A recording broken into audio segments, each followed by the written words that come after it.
Hello, this is Earl Nightingale. In this recording, the magic word is the first of 12 you'll receive in this series titled, How You Can Lead the Field in the Modern World. Before we start, I'd like you to know that I'm not going to try to tell you how to live your life. That's none of my business, nor is it anybody else's business. That's your business. Nor is this Lead the Field program a collection of pleasantries, platitudes, or Pollyanna. It is a summation of more than 20 years of research on one subject, and that is, why do some people do so well in life, while so many more do not? And the first thing let's talk about is the magic word. The experts call it the most important word as far as the results we get from life are concerned in this or any other language. And that word is attitude. It is our attitude toward life, which will determine life's attitude toward us. Let's face the fact honestly that we shape our own lives, and the shapes of them will be determined by our attitudes. A person with a poor attitude toward learning, for example, isn't going to learn much until he changes his attitude.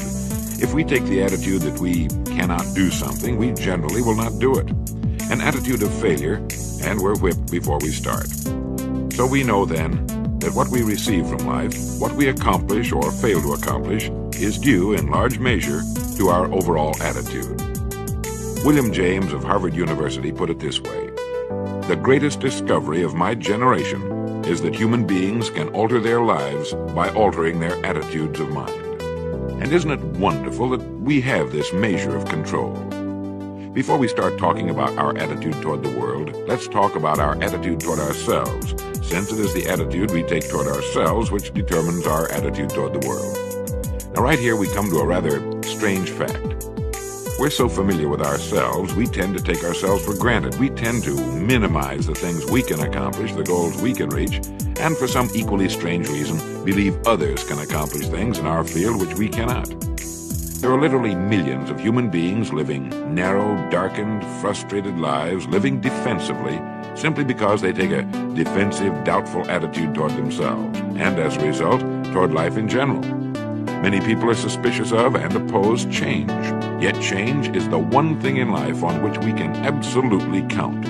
People who stay young all the years of their lives not only welcome change, but see it for what it really is: new opportunity, new chances for further fulfillment.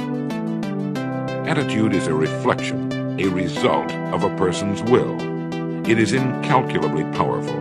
It can bring about marvelous results for us, but we need to train it patiently, day by day. Now let's talk about the attitudes of people who are successful.